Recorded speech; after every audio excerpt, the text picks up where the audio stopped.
विद्यार्थी मित्रों ધોરણ 9 મેથ્સ ચેપ્ટર 1 માં આજે આપણે બીજું લેક્ચર લઈ રહ્યા છીએ। ગઈકાલે આપણે ભણ્યા, યાદ કરી લઈએ, n w z q r n માં કઈ સંખ્યાઓ લીધેલી? ધન પૂર્ણાંકો લીધેલા, એટલે કે પ્રાકૃતિક સંખ્યાઓ લીધેલી। कई हती 1 2 3 4 5 6 अप टू W में कौन हतु? धन पूर्णांको प्लस शून्य पूर्णांक, एटले कई संख्या थी? 0 1 2 3 4 5 अप टू Z में शू हतु? तो एमा ऋण पूर्णांक, शून्य पूर्णांक અને ધન પૂર્ણાંકો, આખી સંખ્યાઓ જેને આપણે કે -3 -2 -1 0 1 2 3 અપ ટુ Q, જેને આપણે સમય સંખ્યા ગણ કહેતા। ઓકે, આને પ્રાકૃતિક સંખ્યા ગણ કીધો। પ્રાકૃતિક સંખ્યા ગણ પછી આ બધા જ આમને કીધું પૂર્ણ સંખ્યા ગણ। સંખ્યા ગણ શબ્દ નહીં પણ સંખ્યાઓ, પૂર્ણ સંખ્યાઓ, અને આપણે કહીશું ભાઈ પૂર્ણાંક સંખ્યાઓ। Q માં પૂર્ણાંક સંખ્યાઓ પ્લસ અપૂર્ણાંક સંખ્યાઓ। પૂર્ણાંક સંખ્યાઓ એટલે આ પૂર્ણાંક સંખ્યાઓ આવી ગઈ કઈ? -2 -1 0 1 2 અપ ટુ બીજી પોઈન્ટ વાળી 1.5 -3.5 -2 પંચમાંશ 3 પૂર્ણાંક 2 સતમાંશ, આવી સંખ્યાઓ જેનું વર્ગમૂળ નીકળે છે એવી સંખ્યાઓ। આ સમય સંખ્યાઓ છે। બીજી કેવી? તો 1.3333 અપ ટુ આવી સંખ્યાઓ, એ બધી ચર્ચા પછી આપણે કરીશું। હવે R માં આ સંખ્યા ગણને આપણે સમય સંખ્યા ગણ કહીએ છીએ। સમય સંખ્યાઓ R એટલે બધી સંખ્યાઓનો મોટો ગણ, જેને આપણે કહીશું વાસ્તવિક સંખ્યા ગણ, જેમાં સમાવેશ કોનો થાય છે? સમય સંખ્યાઓ વત્તા અસમય સંખ્યાઓ। આ બધી ભેગી થઈને જે ગણ બન્યો એને કહીશું ભાઈ વાસ્તવિક સંખ્યાઓ, રિયલ્સ નંબર। અને એમાં બધી જ સંખ્યાઓ બીજી √3 √5 ઘનમૂળમાં 10 કે જેનું વર્ગમૂળ કે ઘનમૂળ ના નીકળતી હોય એવી સંખ્યાઓ। પાઈ અસમય સંખ્યા છે માટે એ R માં આવશે। આ બધી બાબત આપણે ગઈકાલે ભણ્યા। એના પછી આપણે શું ભણ્યા હતા કે સમય સંખ્યાઓ લખો। 2 સતમાંશ અને 2 પંચમાંશ વચ્ચેની 5 સમય સંખ્યાઓ લખો અથવા મેળવો। આવું ગઈકાલે આવા દાખલાઓ ભણ્યા હતા, આજે એક રિફ્રેશ કરી લઈએ। આના માટે તમને કીધેલું કે 2 સતમાંશ અને 2 પંચમાંશ આ રીતે લખવા।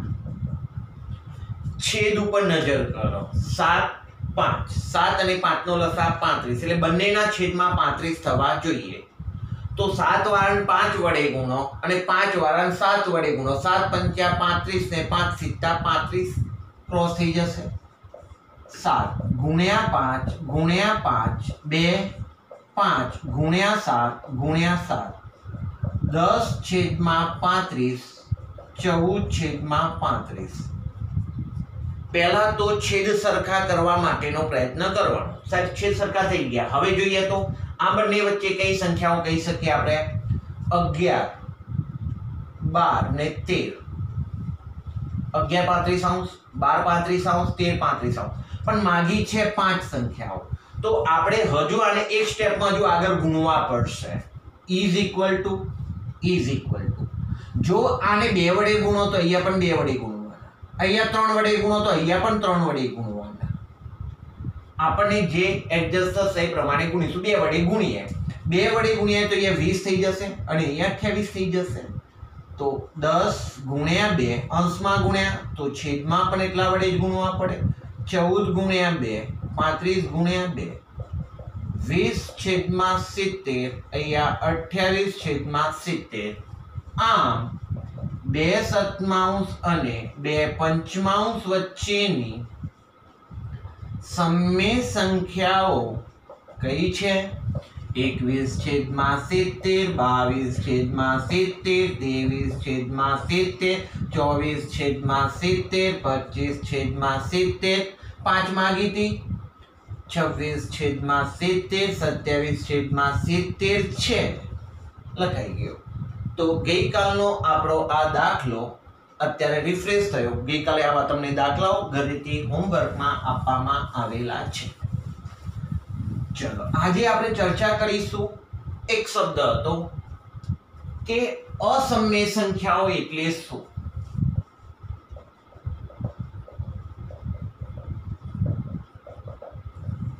આ બાબતની આજે આપણે ચર્ચા કરીશું ચલો n z n w z q અને r આ બધી જ સંખ્યાઓ સમય સંખ્યાઓ છે આમાં બે પ્રકારની સંખ્યાઓ છે સમય અને અસમય એટલે આપણે આ બે બાબતો ખાસ ધ્યાનમાં લેવાની છે આજે સમય સંખ્યાઓ એટલે વાત કરીએ કે 1 2 3 આ બધી સમય 0 1 2 3 બધી સમય z એટલે -3 -2 -1 0 1 2 બધી સમય -2 -1 0 1 2 અને અપૂર્ણાંક 2 પંચમાંશ -3 સતમાંશ 2.5 બધી સમય સંખ્યાઓ જેનું વર્ગમૂળ નીકળે એ પણ સમય સંખ્યાઓ જેનું ઘનમૂળ નીકળે એ પણ સમય સંખ્યાઓ અને 1.33333 અપ ટુ આવી ચોક્કસ આંકડાઓનું પુનરાવર્તન થતી સંખ્યાઓ બધી સમય સંખ્યાઓ સાહેબ અસમય સંખ્યાઓ એટલે શું એ સમજાવો ને અમે ત્યાં આવીને ઊભા છીએ હવે આપણે ચર્ચા કરવા જઈ રહ્યા છે અસમય સંખ્યાઓ તો અસમય સંખ્યા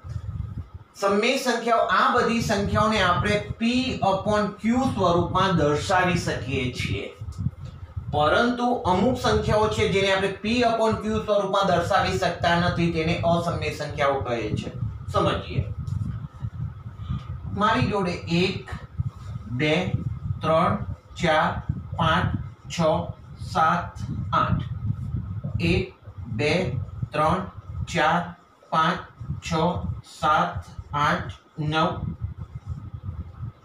10 11 12 13 14 15 16 17 સંખ્યાઓ ચલો મારી જોડે વર્ગમૂળમાં 1 છે તો એનો જવાબ 1 થાય તો હવે મને કહો તમે કે આ એક સમય સંખ્યા છે કે અસમય સંખ્યા વર્ગમૂળમાં 1 નો જવાબ 1 થાય તો એ સમય સંખ્યા કે અસમય સંખ્યા સમય સંખ્યા બની ગઈ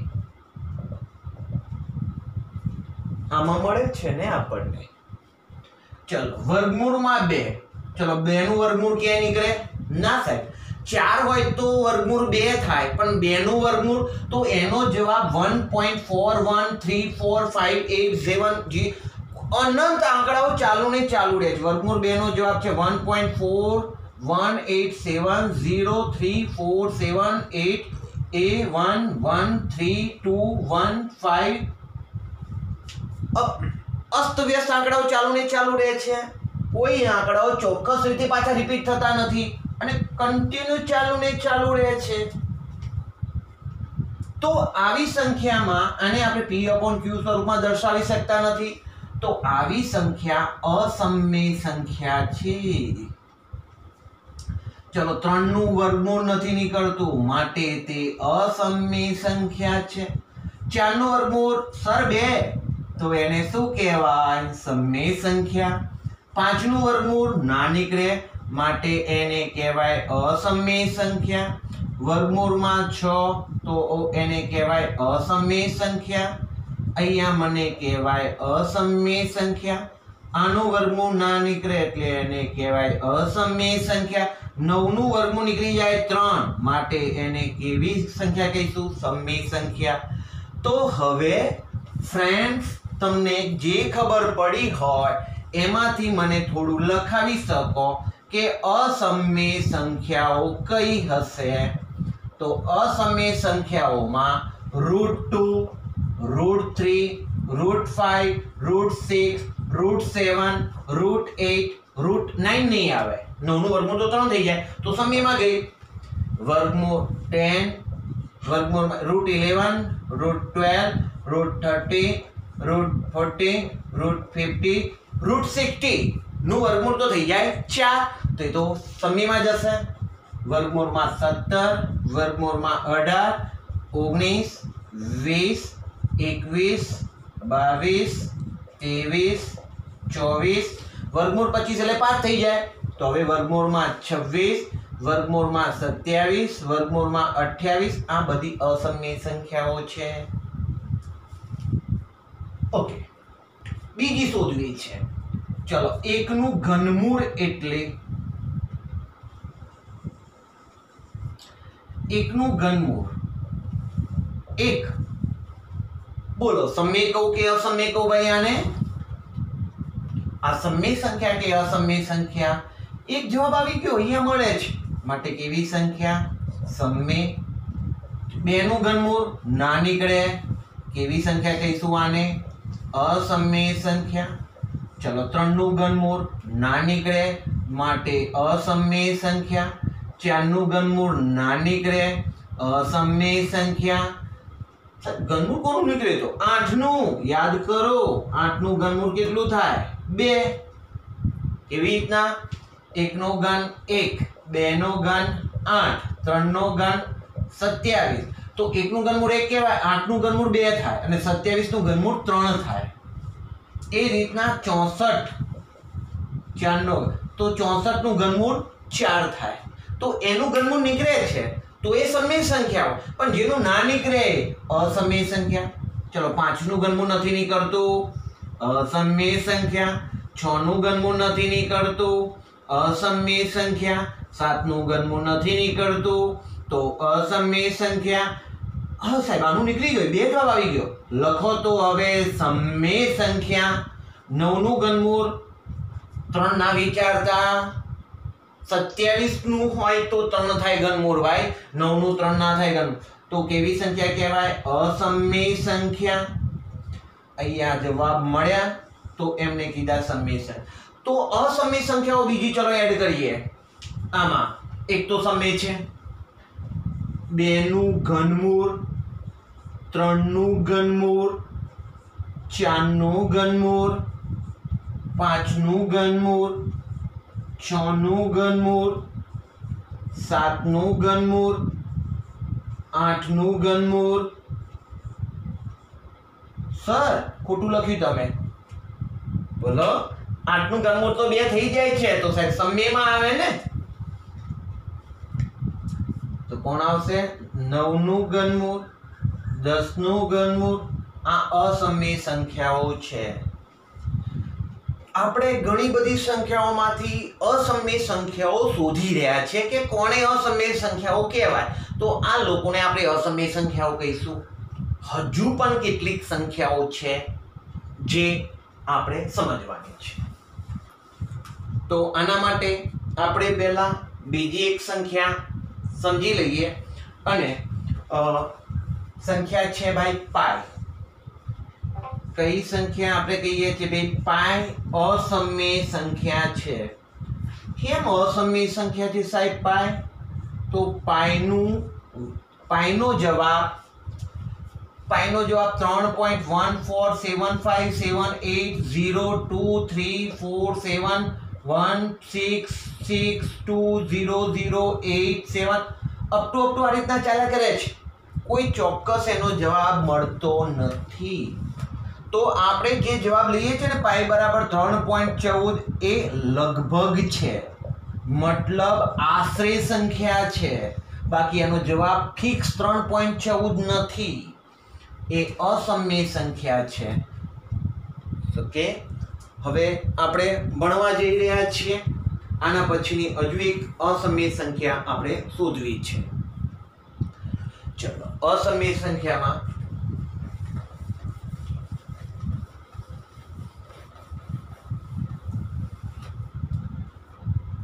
એના માટેની આપણે એક બાબત સમજીએ. 1/3 કરીએ સર, 5/3 કર, 5/3 કરીએ. આપણે કોઈ દાખલાઓ નથી ગણી રહ્યા, અસમય સંખ્યાનો ખ્યાલ મેળવી રહ્યા છીએ. 3 એકા 3 પોઈન્ટ 00 જોઈએ એટલા લખી શકીએ આપણે પોઈન્ટ પછી. 3 એકા 3 2 વધ્યા, ઉપરથી ઉતાર્યા 0, ચલો ઉપર પોઈન્ટ આવી ગયો. 6 તરી 18 2 0, 6 તરી 18 2 0, 6 તરી 18 2 0. તો આ રીતનો જવાબ એનો કન્ટિન્યુ થાય છે, એટલે કે 5/3 બરાબર એનો જવાબ છે 1.6666 અપ ટુ 6 પુનરાવર્તિત છે. તો આને ગાણિતિક રીતે આ રીતના લખાય 1.6, જે આંકડો પુનરાવર્તિત થતો હોય એના ઉપર એક લીટી નાની કરાય. 1.6 6 પુનરાવર્તિત થાય છે એવો ખ્યાલ થયો. જો આ બી અનંત છે, અપ ટુ ચાલ્યા કરે, 6 ચાલ્યા કરે છે, પણ એ ચોક્કસ અંકોનું પુનરાવર્તન કરે છે ભાઈ. હા, કયા? 6 માટે તે સમય સંખ્યા કહેવાય. અસમય નહીં, સમય સંખ્યા. ચોક્કસ આંકડાઓનું પુનરાવર્તન થાય છે, માટે એને આપણે સમય સંખ્યા કહીશું. બીજી વાત કરીએ તો 7. ઓકે, પાઈ નો જવાબ 3.14278800075362 અપ ટુ છે. તમને હવે સમજાવો, આ અપ ટુ હતો, આ પણ અપ ટુ છે, પણ આમાં ચોક્કસ અંકોનું પુનરાવર્તન થાય છે 66666, તો એ સમય. આ અનંત છે, અપ ટુ છે, હા, પણ એના કોઈ ચોક્કસ આંકડાઓ પુનરાવર્તન થાય છે 1 કે 142 એવું કોઈ પુનરાવર્તન થાય છે ના. માટે આ સંખ્યા કેવી? અસમય સંખ્યા. અપ ટુ હોય, ભલે હોય, પણ ચોક્કસ આંકડાઓનું જો પુનરાવર્તન થાય તો એને સમય સંખ્યા કહીશું. જો અપ ટુ હોય પણ ચોક્કસ આંકડાઓનું પુનરાવર્તન ના થતું હોય તો તેને આપણે અસમય સંખ્યા કહીશું. આપણી ભાષામાં આપણે વાત કરી. ચલો, હવે તો એવી કઈ સંખ્યા લખવી છે? તો રેડી, આપણે આપણા મનની સંખ્યા લખીએ. અસમય સંખ્યાઓ લખવી છે. અસમય સંખ્યાઓ 3.654 અપ ટુ. સર, તમે તો ચોક્કસ આંકડાઓનું પુનરાવર્તન કર્યું, તો આ અસમય ના કહેવાય. કેવી સંખ્યા કહેવાય? સમય સંખ્યા કહેવાય. તો આ બાબત તમે અમને ખોટી કીધી. ચલો, મને કહેતો 3.654 ચોક્કસ આંકડાનું પુનરાવર્તન છે? હા. અપ ટુ છે. ઓકે, તો આ કેવી સંખ્યા કહેવાશે ભાઈ? સમય સંખ્યા પણ અમારે લખવી છે ભાઈ અસમય સંખ્યાઓ. રેડી.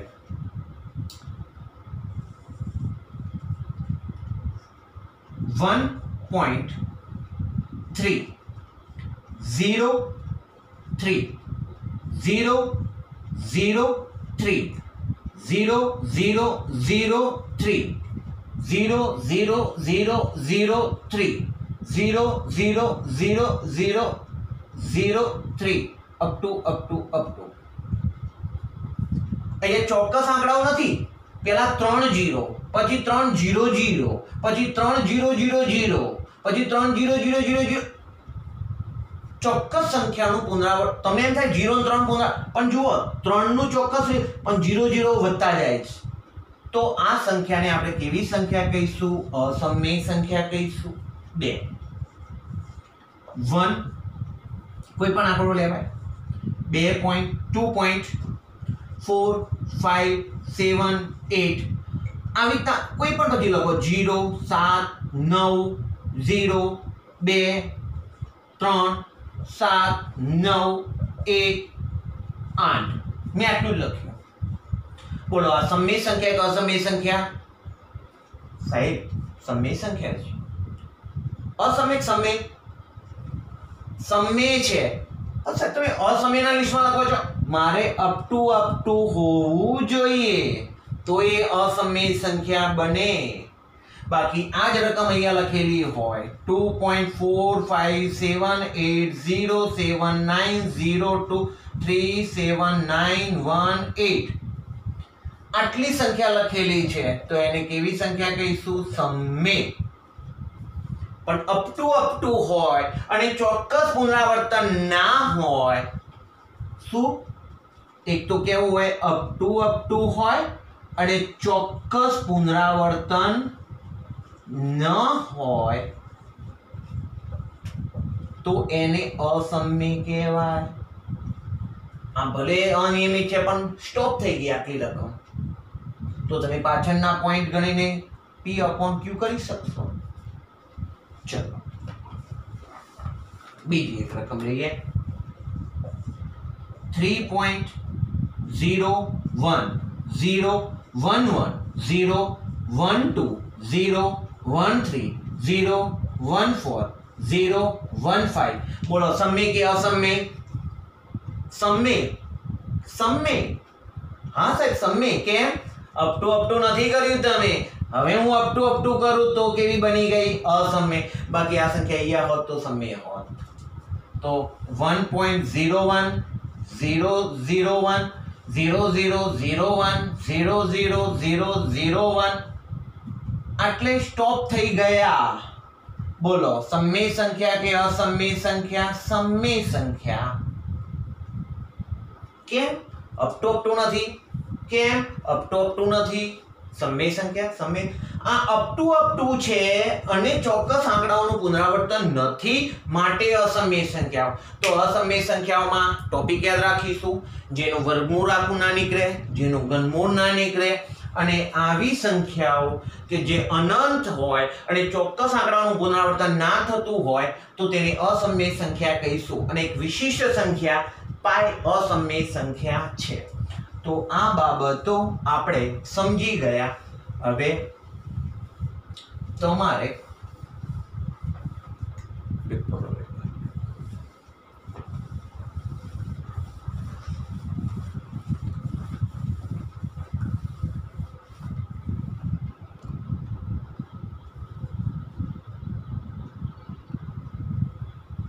ઓકે.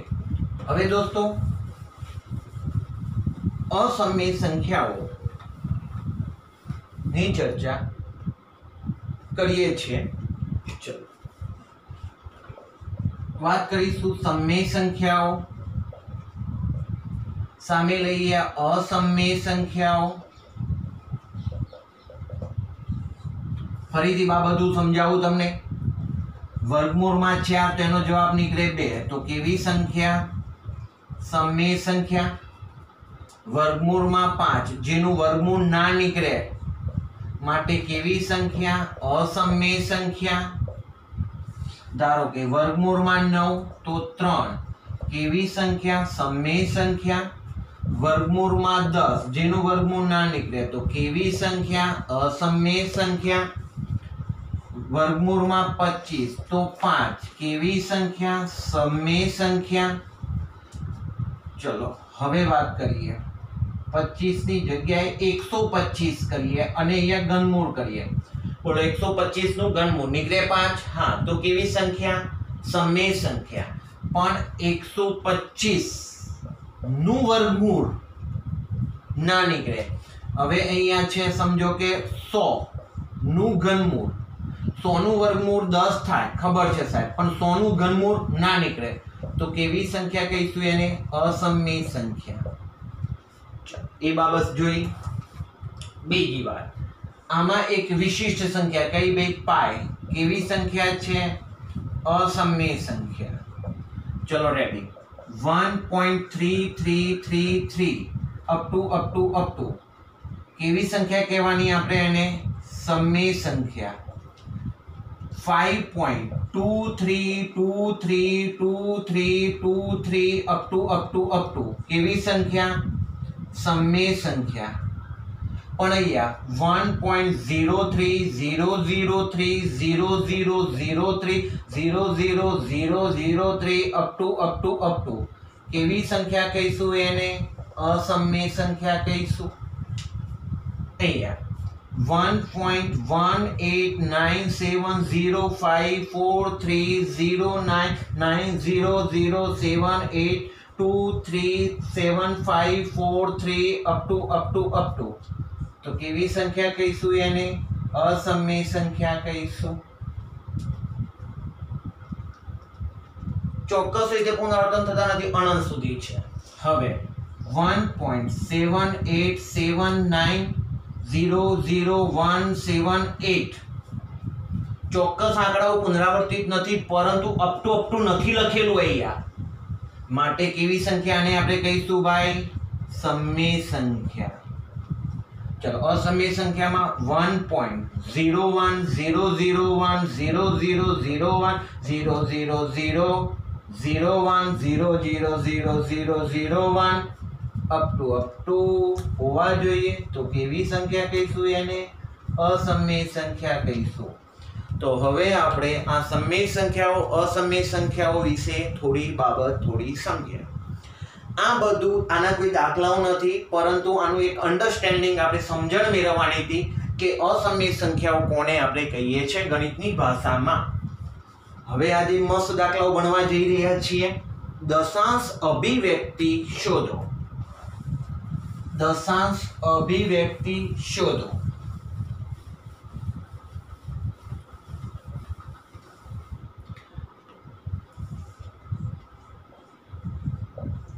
દશાંશ અભિવ્યક્તિ શોધો અને જણાવો. રેડી. એક મસ્ત દાખલો છે. 2/3. મારી જોડે એક દાખલો છે 2/3. ચલો 10/3. દશાંશ અભિવ્યક્તિ મેળવીએ છે તો એમાં શું કરવાનું થશે? આપણે 10/3 કરવાના થશે. 3 તરી 9. 1 વધ્યા.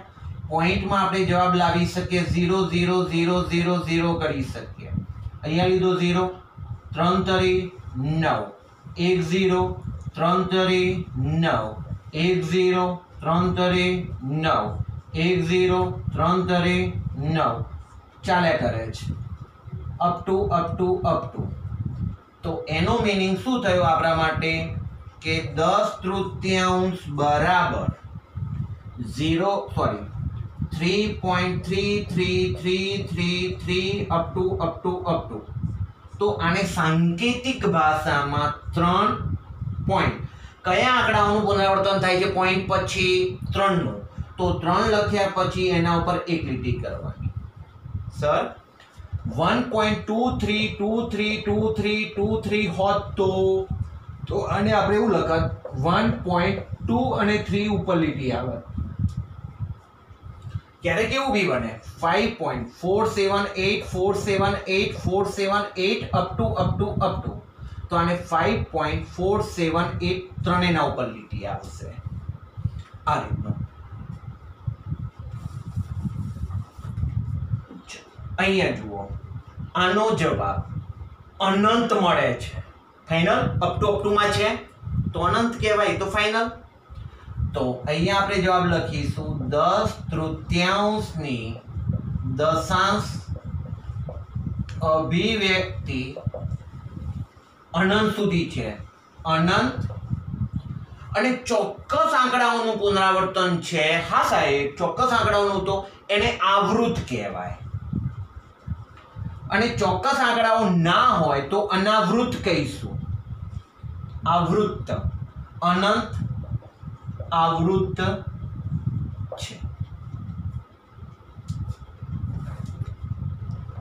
દશાંશ સ્વરૂપમાં અનંત જવાબ આપે છે. માટે શબ્દ કયો આપ્યો? અનંત. આવૃત કેમ કીધું? ચોક્કસ આંકડાઓનું પુનરાવર્તન થાય છે માટે એને શું કીધું આપણે? અનંત આવૃત. ચલો હવે આપણે એક બીજો દાખલો લઈએ. બીજા દાખલામાં આપણો છે 7 અષ્ટમાંશ 7/8. ચલો એનો ભાગાકાર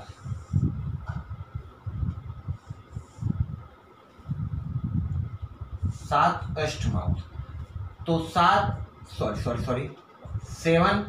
8 પોઈન્ટ ભાગ જ ના ચાલે 0 પોઈન્ટ થઈ ગયું, પાછળ 0 લેવા પડશે.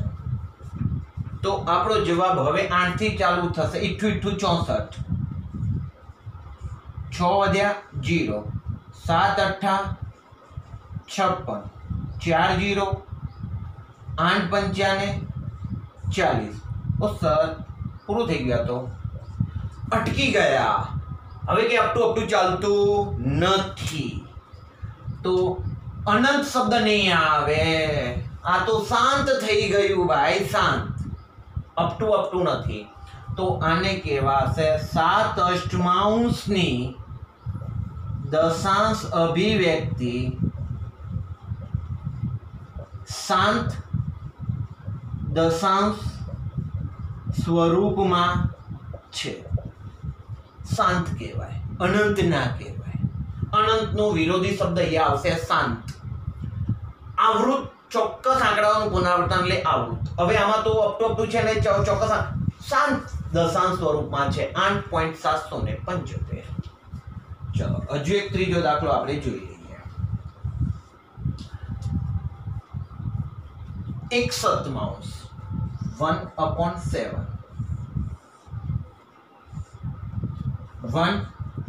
7 ભાગાકાર કરીએ. 7 × 7 3 0 7 4 28 2 0 7 2 14 6 0 7 8 56 4 0 7 5 35 5 0 70 49 1 0 7 1 7 3 0 7 4 28 2 0 7 2 14 6 0. હવે જુઓ દોસ્તો 4 2 8 5 7 1 પછી ચાલુ થયું 4 2 હજુ આપણે ભાગ ચલાવીએ 1 તો 7 8 ને 56 4 0 તો 4 રિપીટ ચાલુ થઈ ગયા, પુનરાવર્તન ચાલુ થઈ ગયું છે. હવે 4 2 8 એટલે અહીંથી આંકડાઓનું પુનરાવર્તન ચાલુ થયું. તો હવે અપ ટુ આપણે લખી લઈએ. હવે હું અહીંયા લખું છું 1/7 બરાબર હું શું લખીશ કે મને જે આંકડાઓ મળ્યા છે એ લખીશ. જગ્યાનો અભાવ છે દોસ્તો. 1/7 બરાબર ઉપરનો જવાબ 0.4285 7 1 4 2 8 અપ ટુ છે. હા સાહેબ. આને બીજી રીતના કેવું હોય તો 0 પોઈન્ટ કેટલા આંકડાઓ પુનરાવર્તન થયું 4 2 8 5 7 1 પછી 4 2 8 એ રીતના આવશે. તો આ બધા આંકડાઓનું પુનરાવર્તન છે તો એને આ સ્વરૂપે લખાય. ચલો મને જવાબ આપો. અપ ટુ છે. હા તો શાંત કહેતો કે અનંત સાહેબ અનંત જ કહીશું અમે.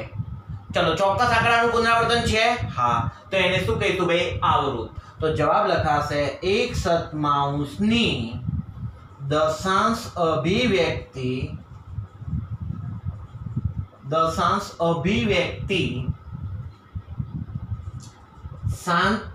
અનંત આવૃત છે.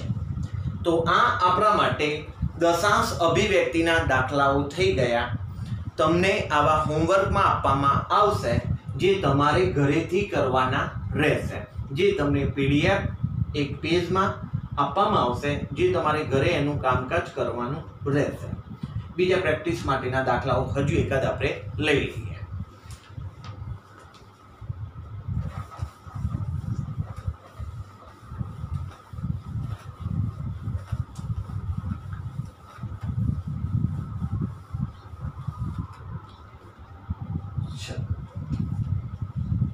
બે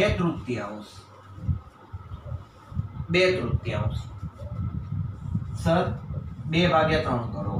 ભાગ ના ચાલે એટલે 0 પોઈન્ટ કર દો. 0 6 તરી 18 2 0 6 તરી 18 2 0 6 તરી 18 2 0 6 તરી 18 2 0 અપ ટુ આવે છે. તો લખીશું 2/3 બરાબર 0.6666 અપ ટુ બરાબર 0.6 ઉપર લીટી. અનંત છે. હા. અપ ટુ છે. હા અનંત. ચોક્કસ સંખ્યાનું પુનરાવર્તન છે. શું કહીશું? આવૃત કે અનાવૃત? આવૃત કહીશું.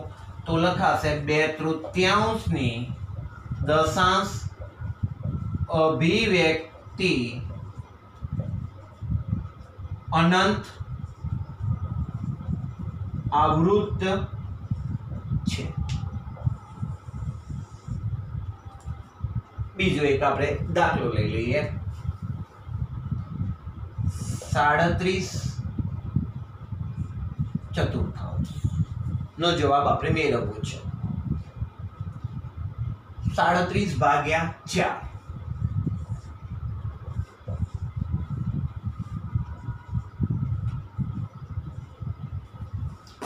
37 4 9 ચોક 36 1 0 પોઈન્ટમાં જવાબ લાવવો પડશે. બોલો 4 2 8 2 0 4 પંચાને 20. સાહેબ પતી ગયું. સ્ટોપ થઈ ગયું. તો 37/4 બરાબર 9.25. અપ ટુ છે. ના સાહેબ નથી તો એને અનંત ના કહેવાય ને શાંત કહેવાય. 7/4 ની દશાંશ અભિવ્યક્તિ શાંત દશાંશ સ્વરૂપમાં છે. તો આ બાબત આપણા માટે શાંત દશાંશ અભિવ્યક્તિ છે કે નહીં તે આપણે જોઈ. હવે આજે નાનો સરખો બીજો એક ટોપિક લેવાનો છે. આપણે બીજો ટોપિક લેવાનો છે. એ ટોપિકમાં હવે આપણે સંખ્યાને P/Q સ્વરૂપમાં લખતા શીખવું છે. P/Q સ્વરૂપમાં સાહેબ એ શું છે? P/Q સ્વરૂપ એ બાબતની આપણે ચર્ચા કરીએ. એના માટે આ દાખલાનો મારે અહીંયા ઉપયોગ કરવાનો છે. જોઈએ 2/3 નો જવાબ સર શું લાવ્યા? આ જવાબ લાવ્યા 0.6 ઉપર 12. આ એનું દશાંશ સ્વરૂપ છે. હવે આપણને એવું કીધેલું હશે કે એક સંખ્યા 0.612 છે તો એ શામાંથી બનેલી છે, મતલબ p/q સ્વરૂપ લખો, એનું p/q સ્વરૂપ, યાની કે આ સ્વરૂપ લખો, મેળવો. અમુક વાર એવું લખેલું હોય 0.125, તો એનું p/q સ્વરૂપ મેળવો. આપણને એક એક્ઝામ્પલ તરીકે હાલ ખબર છે કે 2/3 હોય તો 0.612 થાય છે. આપણે એનો ઉપયોગ કરીએ અને તારો મેળવીએ. આપણી જોડે અત્યારે શું આપેલું છે તો 0.6, તો અહીંયા રકમ છે 0.612 ને p/q સ્વરૂપમાં મેળવો.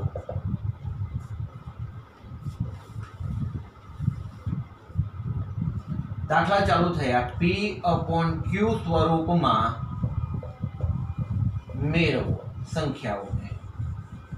આજનો હવે આપણો આ ટોપિક છે. જોઈએ જવાબ છેલ્લે કયો લાવવાનો થશે આપણે 2/3. ફાઇનલી એ તો ખબર પડી ગઈ, p/q સ્વરૂપમાં. ચલો રેડી. ધારો કે x બરાબર 0.612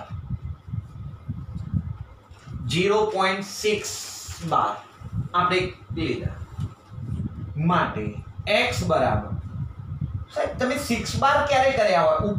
ઉપર લીટી છે એનો મતલબ શું છે? ઘણી વાર પુનરાવર્તન 6 6 6 6. તો આપણને ગમે ત્યાં સુધી 4-5 આંકડાઓ લખ્યા, અપ ટુ તો કરવું પડે. પરિણામ નંબર આને કહો 1. મારે આનો જવાબ 2/3 લાવવો છે, એના માટેની મહેનત છે. એટલે કે p/q સ્વરૂપમાં હું દર્શાવી રહ્યો છું. ચલો 0.612 હતા તો મેં લખ્યા, એના માટે ધારી લીધા x બરાબર 0.612. 612 નો મતલબ શું? એની સંખ્યાનું ઘણીવાર પુનરાવર્તન, એટલે મેં કરે 6 6 6 6 6 કરે. હવે શું કરું? આને ચોક્કસ સંખ્યા વડે હવે ગુણવા પડે. 10 વડે, 100 વડે, 1000 વડે, 10000 વડે. પણ કેટલા વડે ગુણવા માટેની તમને હિન્ટ આપું છું. કેટલા પ્રકારના આંકડાઓનું પુનરાવર્તન થાય છે? એક જ પ્રકારનો આંકડો છે, કયો? 6 6 6 6 6 6 6. એક જ આંકડો પુનરાવર્તિત થાય છે. એક આંકડો પુનરાવર્તિત થતો હોય તો એને 10 વડે ગુણવાના. જો 0.66666 અપ ટુ તો આને 10 વડે ગુણવાના. 0.121212 બે આંકડાઓ પુનરાવર્તન થયા તો એને 100 વડે ગુણવાના થશે. 1.345345345 અપ ટુ આમાં 3 આંકડાઓનું પુનરાવર્તન થાય છે તો એને 1000 વડે ગુણવાના. એક આવી તમને મેં હિન્ટ આપી, આઈડિયા આપ્યો છે. ઓકે, હવે લખાશે બંને બાજુ 10 વડે ગુણતા. 10 વડે ગુણો તો કેટલા થવાના? 10x. 10 વડે ગુણીએ તો પોઈન્ટ પાછળ જાય. કેવી રીતના સાહેબ? દાખલા તરીકે 2.32 છે, 2.32 છે. જો એને આપણે 10 વડે ગુણીએ તો એનો જવાબ બને 23.2. આ પોઈન્ટ છે એક સ્ટેપ પાછળ જાય. કેવી રીતના સાહેબ? ગણતરી કરવી હોય તો કરી જુઓ ડાયરેક્ટલી. 232/100 લખાય. પોઈન્ટ પછીના બે આંકડા હતા, અહીંયા મેં 10 લખે પેલા, 1 મિનિટ ગયું. હવે એક પોઈન્ટ કાપો તો કેટલા થશે? 23.2. ટૂંકમાં વાત કરીએ, જો 10 વડે ગુણીએ તો આ પોઈન્ટ છે એક સ્ટેપ પાછળ જાય, એટલે જવાબ બનશે 0.6.6666 અપ ટુ પરિણામ નંબર 2. પણ આપણે આગળ 0 લખતા નથી. તમને એટલી ખબર પડી કે 345.278 અપ ટુ હોય. જો 10 વડે ગુણીએ તો આ પોઈન્ટ અહીંયા જતો રહેશે. 100 વડે ગુણીએ તો બે સ્ટેપ પાછળ જશે, એટલે અહીંયા જતો રહેશે. ઓકે, હવે પરિણામ 2 માંથી એકને બાદ કરીએ. પરિણામ 2 માંથી એકને બાદ કરતા, ચલો 9x માંથી x બાદ થાય તો કેટલા આવશે આપણા માટે 9x. પરિણામ 2 માંથી 1 ને બાદ કરવાનું છે 10x - x એટલે 9x. હવે આ લોકોની બાદબાકી અને સરવાળા પોઈન્ટ ટુ પોઈન્ટ ના નીચે જ થાય. જોઈએ 6.666 અપ ટુ. હવે આ પોઈન્ટ ના નીચે જ પોઈન્ટ મેં કર્યો. કેટલા કરવાના છે 0 6 6 6 6 6 અપ ટુ. તો આ તો ગયા 0 0 0 0 અને 6 વધ્યા. તમારે વધ્યું શું? હવે ઓન્લી 6 જ વધ્યા. ચલો 9 ક્યાં જશે? ભાગાકારમાં 6 ભાગ્યા 9 x બરાબર 2 તરી 6 3 તરી 9 છેદ ઉડી ગયા માટે x બરાબર જવાબ બની ગયો 2/3. આમ 0.6 બરાબર 2/3. અહીં આવતું હતું 2/3 બરાબર 0.6 તો હવે મારી જોડે છે 0.6 બરાબર કેટલો જવાબ મળ્યો મને 2/3. થોડો દાખલો ટફ છે પણ એના ઘણા બધા દાખલાઓ નેક્સ્ટ લેક્ચરમાં આપણે બધા જ આવા દાખલાઓ નું કરી લઈશું રિવિઝન, અને ઘણા બધા આવા દાખલાઓના આવતા નેક્સ્ટ લેક્ચરમાં આપણે પુનરાવર્તન કરીશું. પરંતુ આ ચેપ્ટરમાં તમને જે પણ બોર્ડ ઉપર વર્ક કરાવવામાં આવ્યું છે એ તમારે ચોપડામાં લખવાનું રહેશે અને બીજું તમને હોમવર્ક આપવામાં આવશે. P/Q સ્વરૂપ મેળવવામાં એક જ દાખલો ગણ્યો છે, થોડો અઘરો છે, ઓછો મગજમાં બેઠો છે, પણ આવતીકાલે નેક્સ્ટ લેક્ચરમાં એના ઘણા બધા દાખલા આપણે કરીશું અને P/Q સ્વરૂપના દાખલાઓના ડાઉટ સોલ્વ થઈ જશે. ધન્યવાદ.